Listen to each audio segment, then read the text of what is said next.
There's no preparing for the moment when your entire future evaporates. I didn't see it coming. Not even a hint. Just silence. The last message I ever got from Ethan Monroe was a simple, "I love you. Can't wait to marry you tomorrow." Sent at 10:42 p.m., the night before our wedding. I woke up with that text still glowing on my screen. I brushed my teeth humming our wedding song. I went to the salon with my bridesmaids. I put on the white dress, the veil, the heels I swore I'd never wear. My mother cried when she saw me. My best friend Lily whispered, "He's going to lose it when he sees you." But Ethan never saw me. He never showed. No call. No excuse. No explanation. No accident. No death. Just gone. The venue manager pulled me aside at 4:15 p.m., said the groom's phone was off. My maid of honor tried calling his brother. His brother said he hadn't heard from Ethan either, not since the night before. By 6 p.m., guests were quietly slipping out. The wedding coordinator packed up the cake. My dad offered to punch something. I just sat there in a $1,000 dress and $10 despair, wondering how a man who once made me believe in forever could disappear like smoke. The days that followed were a blur of questions with no answers. His apartment was empty. No personal items. His landlord said he'd moved out 3 days prior, paid cash, left no forwarding address. His job said he resigned without notice. Even his bank account had been closed. It was as if Ethan Monroe had never existed.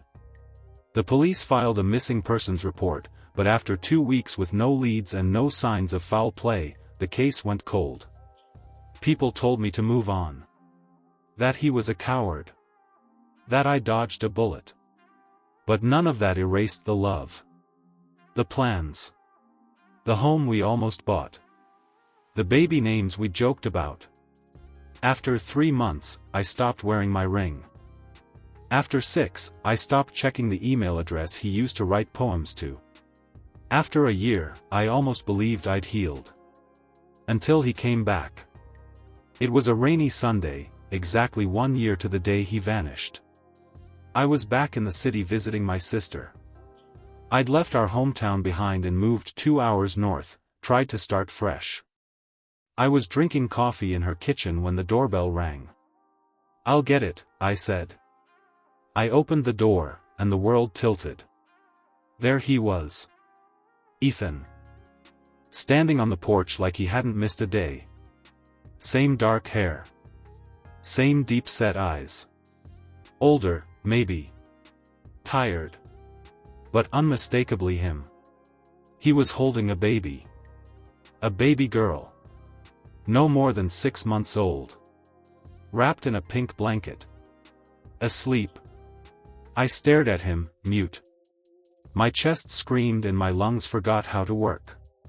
"Hi, Ava," he said, voice hoarse. "Can I come in?" I didn't answer. Couldn't. I just stepped aside, heart crashing against my ribs, unsure whether I was about to get answers, or break all over again. Ethan stepped inside like he belonged. Like it hadn't been 365 days since he left me at the altar. Like my entire world hadn't imploded the last time I heard his voice. The baby stirred in his arms, let out a small sigh, and went back to sleep. My sister Charlotte came out of the hallway, saw him, and froze mid-step. "You have got to be kidding me." Ethan nodded slightly. "Hey, Char. Do not, hey, Char me," she snapped. "You vanished. You ghosted my sister the night before your wedding. And now you show up with a baby like this is a damn reunion episode?" I lifted my hand to stop her. Let him speak. I didn't know why I said it. Maybe because I needed answers. Maybe because part of me wanted a reason to hate him. Maybe because deep down, some traitorous part of me still missed him. Ethan glanced around like he didn't deserve to sit, and maybe he didn't. But I pointed to the couch anyway. He lowered himself gently, the baby still in his arms. "Her name's Lila," he said. "She's not mine." I blinked. "Okay. Then whose is she?" Ethan swallowed. "My sister's." "What sister?" Charlotte shot back. "You don't have a sister." "I didn't," he said, "until a year ago." He told us everything, or at least the version of it he was ready to say. The night before our wedding, Ethan got a phone call from a hospital in Seattle. A woman named Danielle Monroe had listed him as her emergency contact. Half-sister, apparently. Same father, different mother. She was dying, stage 4 lymphoma, no treatment left, and she had a newborn with no one to care for her. Lila. "She begged me to take the baby," he said quietly. "Said she didn't want her in the system. Didn't want her raised the way we were." "You still should have called," I whispered. My voice was shaking. "I know," he said, his eyes bloodshot.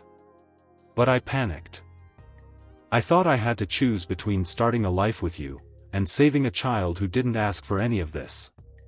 I let out a hollow laugh. "So you chose to disappear?" "I thought I could come back," he said. "Once things settled. Once I had answers. But every day it got harder to explain. And then I hated myself too much to believe I deserved to come back at all." Charlotte folded her arms. "So why now?" Ethan looked at me. Directly. "Because I never stopped loving you. And because Lila needs someone better than me." Those words sat in the air like a bruise. "I'm not here to ask for forgiveness," he added. "I'm here to tell the truth. And to ask, if you'd meet her. Just once. As the person I trusted most in the world." I should have said no. I should have screamed. Instead, I held out my arms. And he placed the baby in them. Lila Monroe had wisps of auburn hair and the most impossibly soft skin. She smelled like lavender and formula. She opened her eyes just briefly, and stared right at me. Something shifted. I wasn't ready to forgive Ethan. But I wasn't ready to walk away from that little girl either. The baby's eyes were this deep, stormy blue. Almost navy. I looked down at her and felt something ancient stir in me, maternal maybe, or protective or something harder to name. But it was strong. And it didn't care about the man who had broken me. I didn't hand her back. "Does she have anyone else?" I asked, eyes still on Lila. "No," Ethan said quietly. "Danielle's mom passed years ago. The father's, unknown. Danielle listed me, and only me. CPS was going to take her when she died, but I signed guardianship the next day. It's legal. I'm her only family now." Charlotte sat stiffly in the armchair like she was guarding the last remnants of my dignity. "You don't get points for doing the bare minimum, Ethan." "I'm not asking for points," he said. "I'm asking for help." That got my attention. I looked up sharply. "Help?" He nodded. "I don't know what I'm doing. Diapers, feedings, daycare lists, I'm drowning. I haven't slept more than 3 hours in a row since March. And I came today because I remembered who used to keep me sane when life got messy." I blinked back, something burning in my eyes. "That's not fair." "I know. You don't get to hurt me and then ask me to save you." "I'm not asking you to save me," he said. "I'm asking you to see her. And if there's anything left in you that believes I was ever a good man, help her. Not me." That was the moment that broke me. Not his words. Not the past. But the way he looked at Lila, like she was both his punishment and his hope. I took a breath. "You're staying in town?" "Just for the weekend. Booked a motel near 11th Street. "You can stay here," I heard myself say before I even thought about it. Charlotte stood up. "Ava." "Just for the night," I added quickly. For Lila. Charlotte's jaw tightened, but she didn't argue. She knew me too well. Knew when the tide had shifted. Fine, she said, grabbing her purse. But I'm staying too.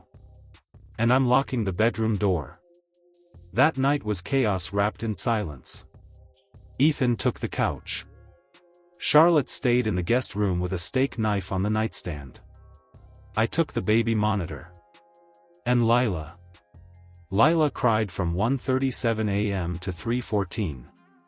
By 2 a.m., Ethan and I were both in the nursery. I held her while he rocked her. We moved together like we used to, like rhythm hadn't left our bones yet.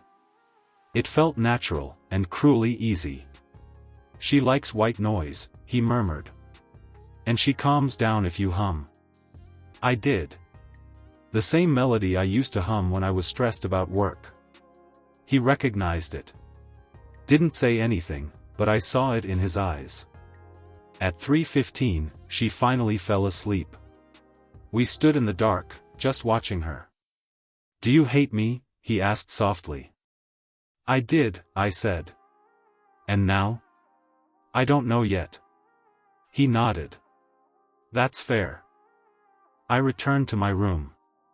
Closed the door. Crawled into bed. But I didn't sleep.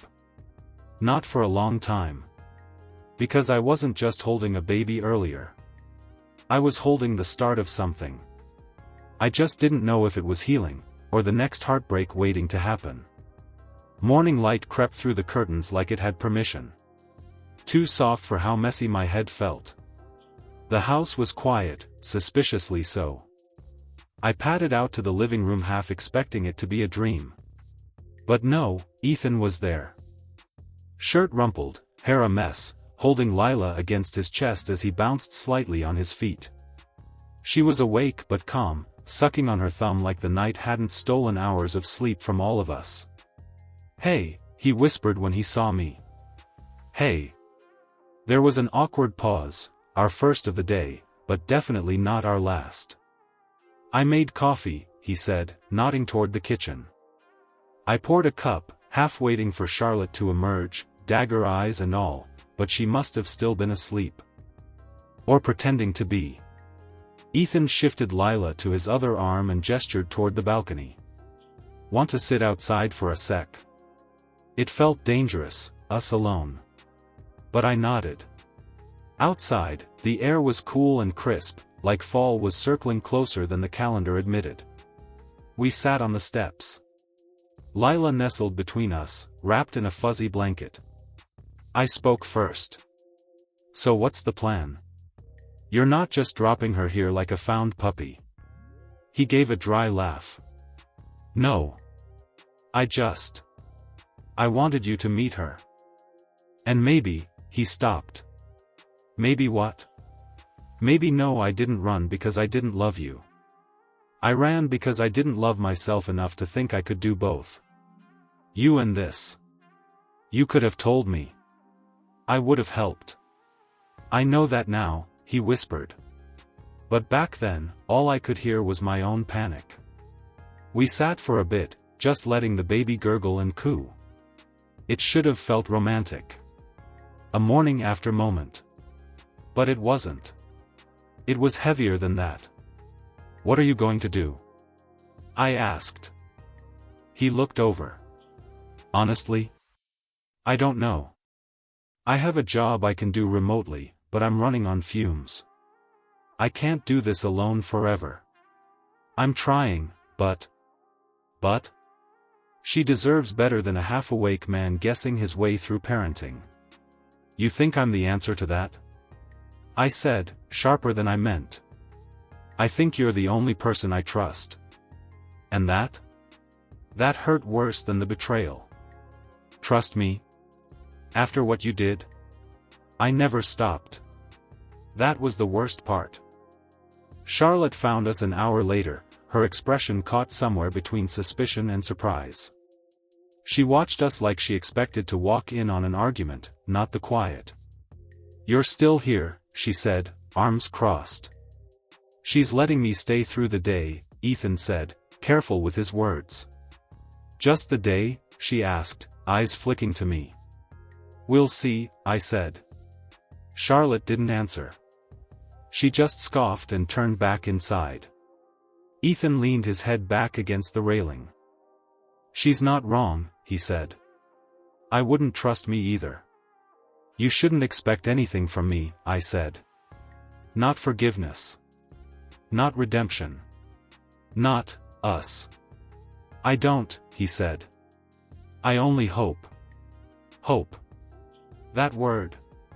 So simple. So dangerous. Later, while Charlotte and I were making lunch, Lila started to cry. Not a fussy whine, real, full-throated wailing. The kind that sends instinct into overdrive. I was at her side in seconds. So was Ethan. But when he reached for her, Lila reached for me. Tiny fists grabbing my shirt. Her face pressing into my neck. And just like that, she quieted. Ethan stared. Not jealous. Not hurt. Just awed. "She likes you," he whispered. I didn't know what to say. Because the truth was, I liked her too. Maybe more than I wanted to admit. We didn't plan to spend the night together. Not like that, but still, all three of us. By late afternoon, the rain started again, soft at first, then torrential. Roads flooded. Power flickered. Charlotte left in a storm of side eyes and half-hearted warnings. "Don't let nostalgia rewrite history," she muttered before closing the door. She wasn't wrong. But she also wasn't entirely right. Because this wasn't about nostalgia. It wasn't about the old Ethan and Ava. It was about this child, this unexpected, undeniable, perfect piece of chaos wrapped in pink and vulnerability. Lila had colic. Or maybe just unresolved feelings about 3 a.m. Either way, the night was brutal. Ethan paced the hallway with her while I made bottles on autopilot.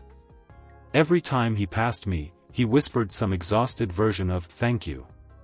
By morning, we looked like war survivors. Coffee barely touched our faces. My sweatshirt had formula on the sleeve. Ethan's hair was doing things it shouldn't be legally allowed to do. And yet, we were laughing. Half delirious, sure. But laughing. At one point, he sat beside me on the nursery floor, Lila finally asleep between us in her bassinet. We watched her chest rise and fall. "Can I ask you something?" he murmured. "Only if it won't ruin the peace." He half smiled. "Do you think we would have made it? Back then?" He nodded. "I used to think yes. Now?" I hesitated. "I don't know. Love doesn't always win, Ethan. Sometimes fear does." He nodded, like he'd had that thought 1,000 times since he left. "I was scared of becoming a husband," he said. "But the truth is, I was more scared of becoming a father." "And yet," I said, motioning to the sleeping baby, "here you are." "Here we are," he corrected softly. "We didn't touch. We didn't need to." The closeness was there, in our breathing, our silence, the way our knees almost touched but didn't. Later that day, I took Lila for a walk around the block. The rain had stopped, and she needed the fresh air. Ethan stayed back to shower, catch up on a work email, probably breathe for the first time in days. As I pushed the stroller through the quiet neighborhood, something strange and bittersweet twisted in my chest. This could have been our life. Grocery runs. Sunday walks. Tiny socks lost in the laundry. Not glamorous, but real. When I returned, I found him asleep on the couch, phone fallen from his hand, baby monitor tucked beside him. I stood there for a moment and just looked. He wasn't the man I was going to marry. He wasn't the boy who left me behind. He was someone else now. And so was I. That night, over takeout containers and a bottle of wine neither of us had the energy to finish, I asked the question that had been humming beneath my ribs since the moment he showed up. What happens when you leave again? He looked up. Slowly. Carefully. I'm not leaving. You always leave. Not this time. You say that, but... He cut me off gently. Then let me prove it. Not with words. With presence. With time. Time? I scoffed. We lost that luxury. No, he said. We just spent it differently. I stared at him for a long moment. I don't know what we are anymore. Then let's start there, he said. Lila stirred in her rocker. Ethan stood and picked her up with ease. Let's not try to fix what broke, he added. Let's build something new. And for once, I didn't argue. Because maybe, just maybe, some things are meant to begin twice. 3 weeks passed. Ethan never left. Not even when the storm cleared. Not when the motel reservation expired. Not when Charlotte called to remind me that a man who disappeared once could do it again. He didn't move back in, not officially. His things stayed at a short-term rental 2 blocks away. But he was at my place every morning by 7, sometimes earlier if Lila was having one of her nights. And slowly, the rhythm returned. But it wasn't the old rhythm. This one was newer. Softer. Realer. Built on morning diaper changes and midnight bottle runs, not champagne and save the dates. We didn't talk about us. Not right away. Instead, we coexisted in this strange little partnership of co-parenting a child who wasn't mine and yet felt more like ours with each passing day. One evening, I came home to the smell of garlic and something slightly burnt. Ethan was in the kitchen wearing an apron that said, Dad-ish, flour on his nose, sauce on his forearm. Lila sat in her bouncer giggling at nothing and everything. Don't get excited, he said. I forgot salt. And possibly logic. I laughed, dropping my bag by the door. Smells like effort. That's all I've got. We sat down to eat, sort of. Between taking turns bouncing Lila and rescuing the salad from the floor, dinner was a chaotic mess of half-warm pasta and full-warm feelings. After Lila fell asleep, we found ourselves on the couch again, 2 feet apart, but worlds closer than before. He cleared his throat. I want to ask you something. But not like that. I raised an eyebrow. Not like what? Not like I'm proposing. I know I lost the right to make that kind of ask. I stayed quiet. I want to adopt her, he said. Officially. Legally. I want to make it permanent. I blinked. I thought you already had guardianship. I do. But it's not the same. I want to be her father. I want her to know that even though I didn't make her, I chose her.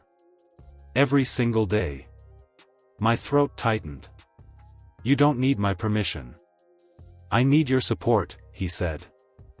Because even though I'm her guardian, you're her anchor. That's when I knew it. Without fanfare or lightning bolts or some grand romantic moment, I realized I had fallen in love again. Not just with Ethan. With this. With who he had become. With who I was becoming beside him. With the life we were patching together one soft decision at a time. 6 months later, Lila's adoption was finalized. The judge asked him why he wanted to become her legal parent. Ethan didn't give a long speech. He just said, because she saved me before I ever saved her. I cried. I wasn't the only one. We never planned another wedding. No big ceremony. No white dress. No expectations we couldn't hold ourselves to. Instead, we did something quiet. One Sunday morning, we woke up, made pancakes, and told Lila, who was just starting to say real words, that her family was official. She clapped like she understood. And maybe she did. Because she was the reason we didn't fall apart again. She was the beginning of everything new. People always ask if I ever forgave Ethan. And the answer is complicated. No, I didn't forgive the man who left me. But I forgave the man who came back, and stayed. Sometimes love isn't about being whole before you begin. Sometimes it's about being brave enough to begin while you're still broken. Because healing isn't a chapter that ends. It's the story we write together, one breath, one bottle, one bedtime at a time. And ours? It's messy. It's beautiful. It's ours.